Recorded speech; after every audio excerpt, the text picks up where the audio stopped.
Bonjour Louis Alliot. Bonjour. Alors vous avez publié une tribune après les résultats des européennes, très mauvais pour la droite. Une main tendue justement que vous voulez adresser aux militants et élus de droite. Est-ce que vous y croyez vraiment? Est-ce que ces élus et militants de droite peuvent rejoindre un mouvement comme le vôtre? Écoutez, l'électorat l'a déjà fait pratiquement. Je rappelle que j'ai été élu député de Pyrénées-Orientales grâce à l'électorat de la droite qui s'est mobilisé en ma faveur au deuxième tour.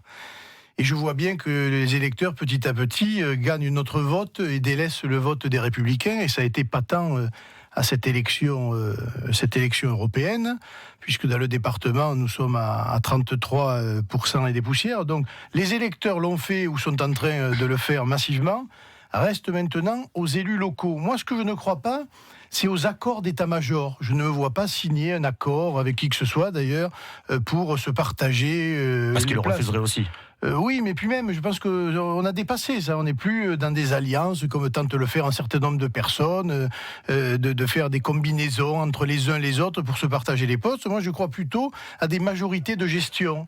Demain, une fois qu'on aura gagné Perpignan, il faudra bien gérer la communauté d'agglomération, mais le faire d'une manière consensuelle avec d'autres élus qui ne partagent pas la même vision politique nationale que la mienne. Et pourtant, il faudra le faire.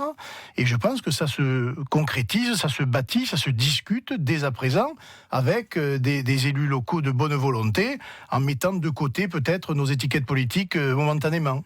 Vous avez déjà eu des retours, et notamment sur Perpignan, depuis cette tribune. On sait qu'Olivier Amiel a dit non directement. Oui, Est-ce que vous espérez avoir des retours? Est-ce que vous en avez déjà surtout? Perpignan, non, mais dans le département, j'ai un certain nombre de retours, évidemment non officiels, mais évidemment qu'il y a des gens qui s'intéressent à ma démarche et qui préparent eux aussi les municipales dans un but d'ouverture large. Parce que vous savez, quand vous êtes à 8% comme les Républicains aujourd'hui, effectivement, pour l'avenir, c'est très compliqué de bâtir des listes municipales. D'où d'ailleurs cette ouverture de liste sur ce que j'appelle moi un contrat de gestion. Et j'espère bien arriver à convaincre une majorité de maires ou d'élus locaux de pouvoir le faire. Perpignan, c'est un peu à part, puisque nous avons une majorité, on va dire, LR en marche, puisque je rappelle, M. Gros était le premier adjoint de Jean-Marc Pujol, il est aujourd'hui en marche, mais ces gens-là rêvent de se retrouver. Voilà, mais ils vont se retrouver. D'ailleurs, ils étaient ensemble. Ils finiront par se retrouver. Et Jean-Marc Pujol, lui, rêve d'avoir l'étiquette républicain et en marche. Donc, je veux dire, c'est pas avec lui que je vais discuter aujourd'hui. Moi, je m'adresse plutôt à Perpignan, aux électeurs, et en dehors de Perpignan, un certain nombre d'élus locaux qui ont la tête sur les épaules. Est-ce qu'à Perpignan, vous avez besoin d'une liste très large pour l'emporter? Sinon, l'étiquette Rassemblement National peut faire peur encore?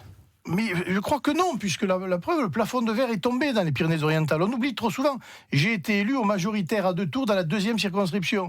Et aujourd'hui, dans toutes les élections, on est largement en tête. Donc je ne crois plus, moi, à ce plafond de verre. Mais je pense qu'une municipalité n'est pas une élection comme une autre, pardon, une municipale. Et donc il faut une liste sans étiquette, de large ouverture. C'est ça que je conduirai, c'est cela que je ferai aux prochaines municipales. Quel est votre regard justement sur l'organisation de vos adversaires face à vous à l'élection municipale? Vous parliez de Jean-Marc Pujol, on ne sait toujours pas s'il va y aller. Mais on ne sait pas qui sera candidat, parce que je suppose que si M. Jean-Marc Pujol a l'étiquette En Marche, je ne sais rien, après tout, M. Édouard Philippe est aussi un ancien LR, qui est aujourd'hui Premier ministre, ça voudra dire que M. Romain Grau ne l'aura pas. Mais est-ce que M. Romain Grau n'aura pas l'étiquette des Républicains, puisqu'on voit bien que les Républicains sont en très grande difficulté, et vous avez vu qu'il y a même un appel de 70 maires de LR qui appelle à rejoindre M. Macron. Donc aujourd'hui, on ne sait plus très bien où en sont nos adversaires politiques, et c'est pour ça qu'ils fassent ce qu'ils veulent. Moi, je n'ai pas d'influence sur eux, je m'occupe de ma propre campagne, et puis on verra, ça va se décanter très certainement à la rentrée.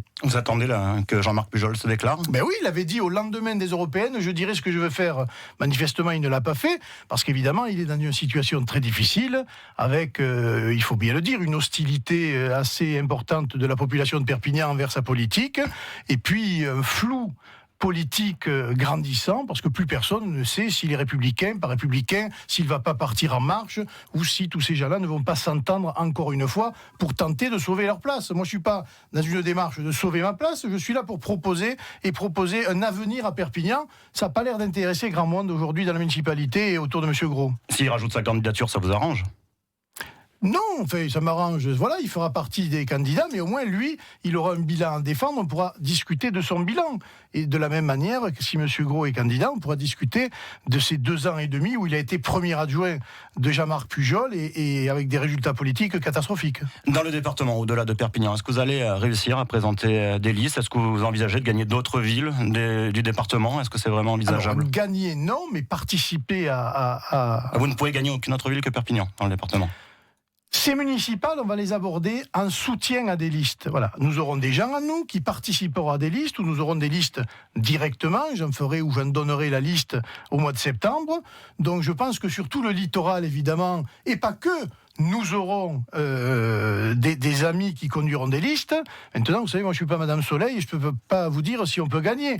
Mais avec des exemples quelquefois surprenants. À Saint-Paul-de-Fenouillet, nous appuierons une liste et je pense que nous pouvons l'emporter 42% aux élections européennes. Voilà une ville, Saint-Paul-de-Fenouillet, où clairement nous pouvons demain diriger la ville en coalition avec d'autres personnes. Vous parliez de votre programme pour Perpignan. Une dernière question sur, on peut savoir déjà votre grand projet, votre grand axe de campagne, au-delà de dire faire mieux que Jean-Marc Pujol. Est-ce que vous avez un grand projet? Faire mieux, ce ne sera pas très difficile, il faut quand même le dire, mais le grand programme... Alors quel sera votre projet? Le grand programme, ce sera un programme économique avec une vraie valeur ajoutée en matière d'économie, en matière d'environnement et en matière de sécurité. Ce seront mes 3 points principaux et je les développerai longuement. Et je pense que ce sera un programme à la fois original et ambitieux.